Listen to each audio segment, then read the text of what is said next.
મિત્રો એકવાર ફરી સ્વાગત છે આપનું ગુજરાતી મસ્તી ડિજિટલ પર। રેડબુલ પીવો અને બિંદાસ જીવો। પણ મિત્રો શું રેડબુલ પીવાથી માણસ બિંદાસ જીવવા લાગે છે?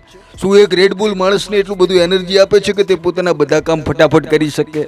અને જો હા તો આખરે તેમાં હોય છે શું? અને સૌથી મોટો સવાલ કે રેડબુલ પીવાથી આપણી બોડીની અંદર શું ઇફેક્ટ થાય છે? રેડબુલ શરીરના અંદર જતાં કેવી રીતે આપણું મગજ ખુલ્લી જાય છે અને આપણને અચાનક એનર્જી મહેસૂસ થવા લાગે છે? આ બધું થાય છે કેવી રીતે? આજના વિડીયોમાં તમામ હકીકતો આપને જણાવીશું। બસ મારી સાથે વિડીયોના અંત સુધી જોડાયેલા રહેજો। પરંતુ હા, વિડીયો શરૂ કરતા પહેલા એક નાનકડી વિનંતી છે। જો આપ ચેનલ પર નવા છો તો વિડીયોની નીચે દેખાતું લાલ રંગનું સબસ્ક્રાઇબ બટન દબાવી અને ઘંટડી વગાડવાનું ના ભૂલતા, જેનાથી આવનારા વિડીયો મળે આપને સૌથી પહેલા। મિત્રો, એક સમય હતો જ્યારે લોકો એનર્જી મેળવવા માટે ગોળ ખાઈ અને પાણી પી લેતા અથવા શરબત પીને એનર્જી મહેસૂસ કરતા।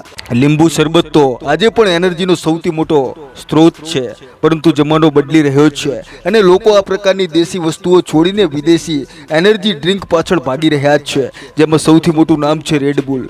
અને આપ પણ જો રેડબુલ પીવાના શોખીન છો તો આ વિડીયો આપને જરૂર જોવો જોઈએ, કારણ કે રેડબુલની આ સચ્ચાઈ આપના હોશ ઉડાવી દેશે। મોટીથી લઈને નાની પાર્ટીમાં લોકો આલ્કોહોલની જગ્યાએ હવે રેડબુલનો ઉપયોગ કરવા લાગ્યા છે। હાથમાં રેડબુલ લઈને ફરનાર આ લોકો પોતાને ખૂબ જ કૂલ સમજે છે, પરંતુ આટલી મોટી સંખ્યામાં રેડબુલ પીનાર લોકોને કદાચ જ ખબર હશે કે તેઓ રેડબુલના રૂપમાં શું પીવે છે। સૌથી પહેલી વાત તો એ છે કે રેડબુલનું 250 mlનું એક ટીન 80 મિલીગ્રામ કેફીન કન્ટેન કરે છે, જે કે આપણી એવરેજ કોફીથી ડબલ છે। એટલે કે જેટલું કેફીન આપણી નોર્મલ કોફીમાં હોય છે એનાથી 2 ગણું કેફીન આપને રેડબુલના એક નાના ટીનમાં મળી જાય છે। અને એક્સપર્ટની માનીએ તો કેફીનને બ્લડ સ્ટ્રીમમાં પહોંચવા માટે 10 મિનિટનો સમય લાગે છે, અને આ સમયે આપનું હાર્ટ રેટ અને બ્લડ પ્રેશર વધવાનું શરૂ થઈ જાય છે।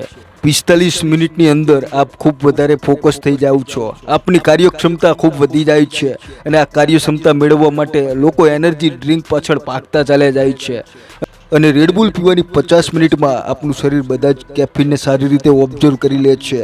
અહીં આપનું જે લીવર હોય છે તે રેડબુલના અંદર મોજૂદ કેફીન અને સુગરને બેલેન્સ કરવાની કોશિશમાં લાગી જાય છે, અને પછી રેડબુલ પીવાના લગભગ 1 કલાક બાદ શરીરમાં ખૂબ વધારે સુગર ક્રેશ થાય છે, અને જે કેફીન બ્લડ સ્ટ્રીમમાં ઓબ્ઝર્વ થઈને આપને એનર્જી આપી રહ્યું હતું એ પણ પોતાનું બધું કામ કરી દે છે।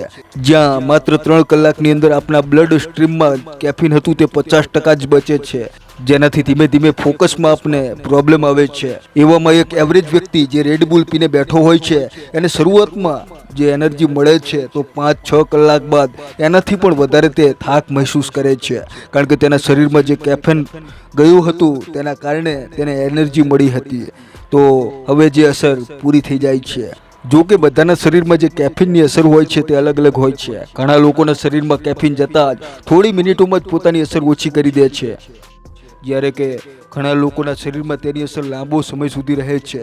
તો મિત્રો, કેફીનનું અસલી કામ હોય છે કે આપણા બ્લડ સ્ટ્રીમના મારફતે મગજ સુધી તે પહોંચે છે, જેના કારણે માઇન્ડના ન્યુરોન્સમાં હલચલ થાય છે। આપણા માઇન્ડમાંથી ડોપામિન નામનું કેમિકલ રિલીઝ થાય છે, જે આપણને સારું મહેસૂસ કરાવે છે, આપણે રિલેક્સ ફીલ કરીએ છીએ। કેફીનને આપ સિગરેટથી નીકળતા નિકોટિનની જેમ સમજી શકો છો। જેવી રીતે લોકો સિગરેટ પી અને રિલેક્સ ફીલ કરે છે, બસ એવી જ રીતે આપણે પણ રેડબુલના સ્વરૂપમાં કેફીનને પી સારું મહેસૂસ કરીએ છીએ। પરંતુ જેમ કે આપણે જણાવ્યું કે આ સિગરેટ જેવું જ હોય છે, એટલે તો સિગરેટનો નશો એકવાર કર્યા બાદ જેવી રીતે નિકોટિનની અસર શરીરમાંથી પૂરી થાય છે અને માઇન્ડમાંથી ડોપામિન રિલીઝ થતું બંધ થાય છે, માણસને ફરી સિગરેટ પીવાની જેમ તલપ લાગી જાય છે, બસ એવી જ રીતે કેફીનની અસર પણ જ્યારે પૂરી થાય છે તો લોકોને તેને ફરી પીવાનું મન થાય છે।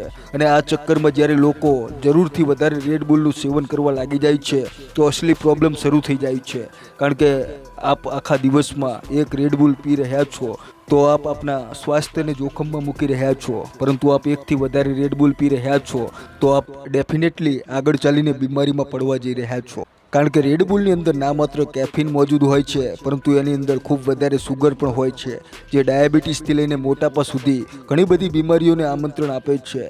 અને એકવાર જો કોઈને મોટાપો ઘેરી વળે તો શરીરમાં બાકી બીમારી ઓટોમેટિક એટેક કરવા લાગી જાય છે। ઉપરથી જો શરીરમાં જરૂરતથી વધારે કેફીન પહોંચી જાય તો લોકોને એનર્જી ભલે થાય કે ના થાય, પરંતુ તેમને ઊંઘ પણ નથી આવતી, અને તે ખાટલામાં પડ્યા પડ્યા કરવટ બદલતા રહે છે, પરંતુ ઊંઘનું નામો નિશાન નથી રહેતું અને આ સમયે તેનું કાંઈ કામ કરવાનું મન નથી થતું.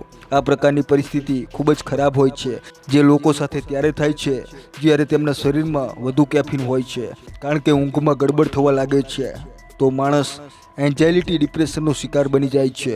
આવી પરિસ્થિતિમાં તેને આખો દિવસ થાક મહેસૂસ થાય છે. ઊંઘ પૂરી ના આવવાના કારણે ઘણી બીમારીઓ પણ પેદા થાય છે, જેનાથી સૌથી પહેલાં પેટની સમસ્યા થાય છે, કબજિયાત શરૂ થઈ જાય છે, ખાવાનું સારી રીતે પચતું નથી અને પછી જે લોકો આવી પરિસ્થિતિમાં એનર્જી મેળવવા માટે કેફીનનો સહારો લે છે એ ખરાબ હાલતમાં પહોંચી જાય છે.